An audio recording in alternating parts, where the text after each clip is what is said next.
So I'm back again, sorry about that. So some stuff happened, long story, boring story, won't get into that right now, let's move on. So during the time that I've been off the internet, I've come up with some new ideas and new content for my channel, this video being the first of one of many. Hopefully if you like it, if you don't, let me know. If you do, drop a comment on the box and let me know. So this is going to be a review video, plain and simple, let's crack on.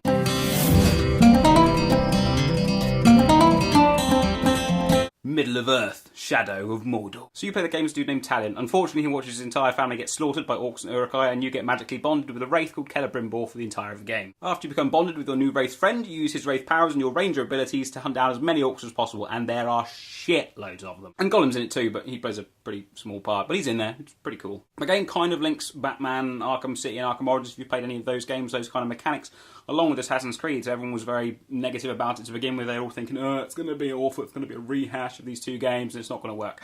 It works magnificently. There are times in the game when you're just walking through the wilderness, you come across this giant monster, you can jump on top of him, possess him in his mind with your mind powers that the Celebrimbor gives you, then you can run around killing stuff, you jump off, slice some heads off some orcs, and carry on, and then go fuck someone else up. It is amazing. So the game takes place, I believe, somewhere between The Hobbit and the Lord of the Rings films or books, wherever it kind of slots in that kind of realm. I mean, we haven't had a good Lord of the Rings game since Two Towers, which was amazing on PlayStation.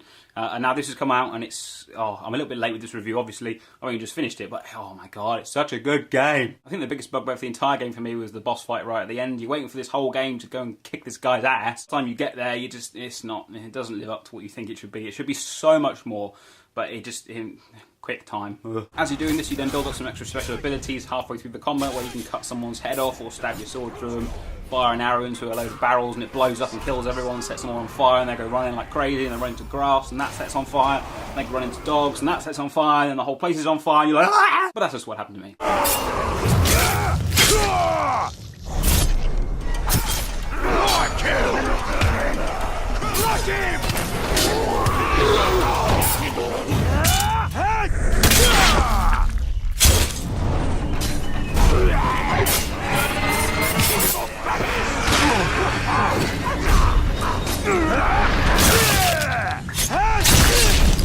So the other great thing about this game is something called the Nemesis system, which uses the power of the Xbox One and the next-gen consoles, which I suppose is now the current-gen consoles, and gives you a different experience, different feel. Everyone's experience is going to be completely different. So an example of this is I met an Uruk-hai in the game. Let's call him Bob, because I can't remember his name. And we had a little tussle, we had a little fight. I threw him through a bonfire, he caught fire, ran through all his mates and stuff, and then ran away and I couldn't find it. Later on during the game, I then came across him again.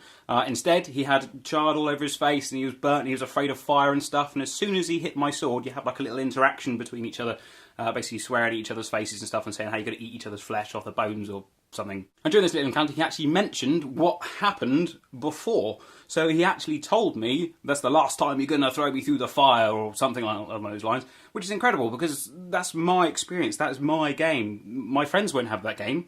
They might do if they do the same thing, but it is just like it's not a playthrough thing. It doesn't happen generically. I made that happen, and therefore the Xbox One and the next gen and the Nemesis system remembered the encounter and then carried it on, and so it makes it for a really good story. Now obviously there are certain parts in the story which you have to play through, missions which kind of move the story along, but that's not where the fun lies. The fun lies outside of that. It's like an open world game where you can run anywhere, do anything, do whatever the hell you want. The amount of times I've come home stressed and I just put this game on, kill a bunch of Uruk-hai, man, it feels good. Not that I'm saying I'm psychologically imbalanced or anything, but seeing those Uruk-hai head roll, oh, bliss.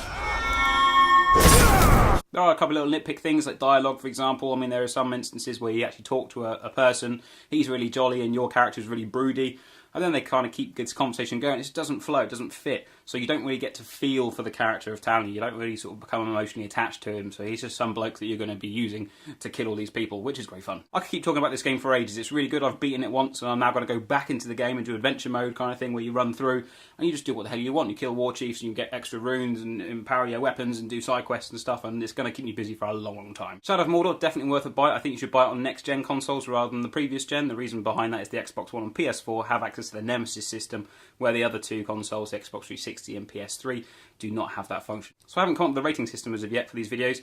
If you can think of anything, please let me know. But for now, it's good.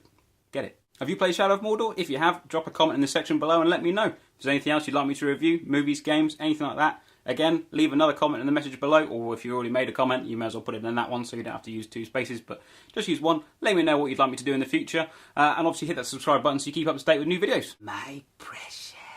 Yeah, okay, it's a silver ring, but I haven't got a gold one. What do you expect me to do?